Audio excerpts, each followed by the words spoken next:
How I discovered that Boko Haram monitors their men who are in prison.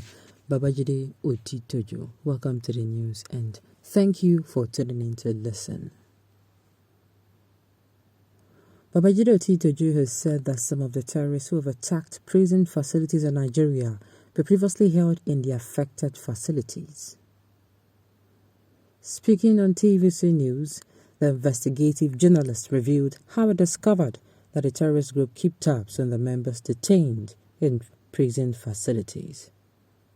Addressing the topic, Babajide said the terrorists have attacked multiple prison facilities since 2020, so it is no longer shocking.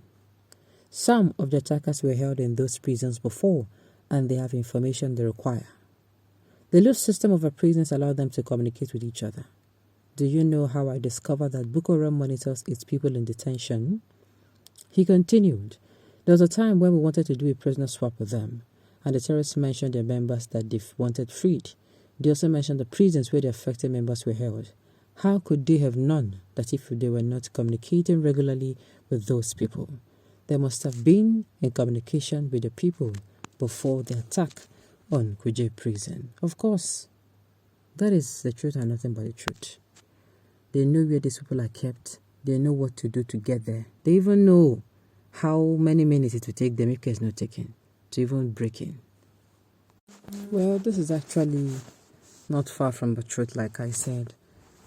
They are actually in constant communication. They are. If not, sincerely, how would they know where these people are held? Even like I said, if care is not taken, they even know how many minutes it will take them to guess part each of the where the security personnel are. They know. This Babajide is just a snarky politician in disguise. How would terrorists in detention be talking freely with those outside without the coalition of the warders and other security personnel? Just say that terrorists are among the security forces and stop beating about the bush. That is what exactly he said. Please read between the lines. Oh, yes. How would they communicate freely? If you plus 1 plus 1, you will understand that. Now, what do you mean by that? True. It's not the same. He is, as usual, trying to avoid directly blaming the government and the security forces for the lapses. You cannot provide the solution by being ambiguous about the problem. Precision is key. Precision is key in which word? How many times do you want to hear from him blaming the government? Instead of you to show understanding with all he has been saying, you want to get fed with tablespoons. Always try to support that. Well. That is not why we are here. So the thing is, what measures have been put in place to ensure this does not happen again? What measures? See, if we are talking about other countries now, if you see the way they go don't level up, tighten their security, do a whole lot of things that particular day, especially in that environment, they would tighten the security and do a whole lot. But no.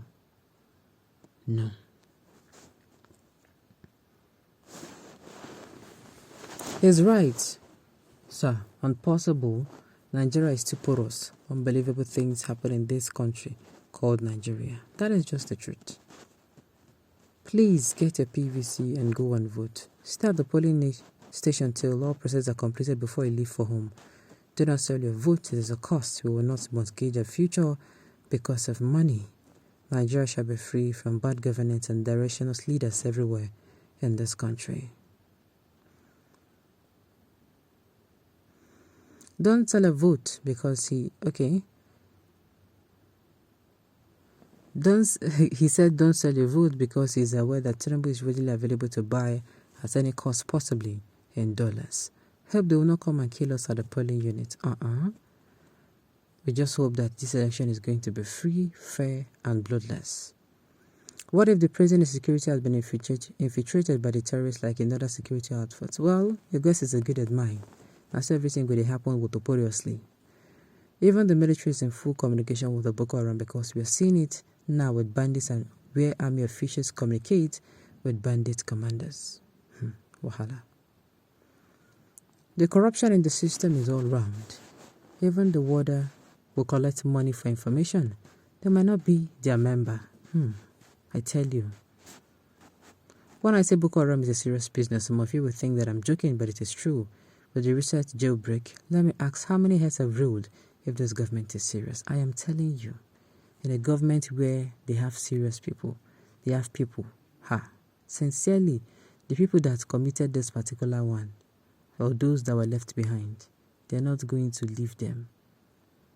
They are not going to leave them at all. They'll deal with them. You're correct. Warders and other security agents with sympathy for criminals, compromise for stipends, and actual members within the various agencies have been responsible for the carnage.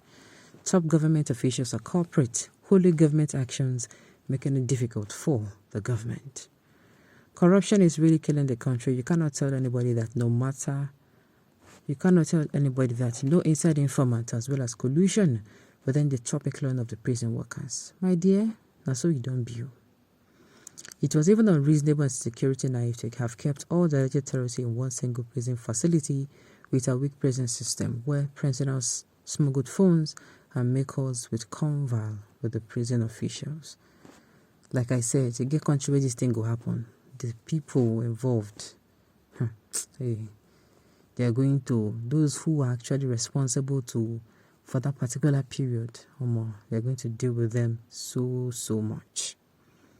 Some of the informants among the terrorists purposely surrendered themselves to a military to get information about the prison, and deadly terrorist prison supposed to be a different prison entirely, like underground prison. Well, Nigeria is a country where there is nothing normal about it. It is not sane. Okay. Which means that water don't pass Gary. You know sense, but you keep quiet till this day because you came out. My dear, at this point, all I am saying is we should get our PVC because it is looking like that is the only thing that is making sense now. Get a PVC, get it ready. Do not waste your energy to come out to talk. Just make sure you cast your vote. And don't make noise on the election day. Don't make noise. Quietly cast your vote. Allow the processes to be okay. Let your vote be registered that you have voted, and then you can now what's it called? You can now go ahead. Okay.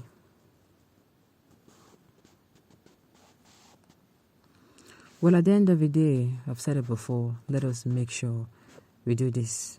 Nobody is to be told the right person to vote now. Nobody. If you are somebody who's in Nigeria and you don't know who to vote, then sincerely, that means you have not actually been in this country. Okay, on this note, we have come to the end of the news.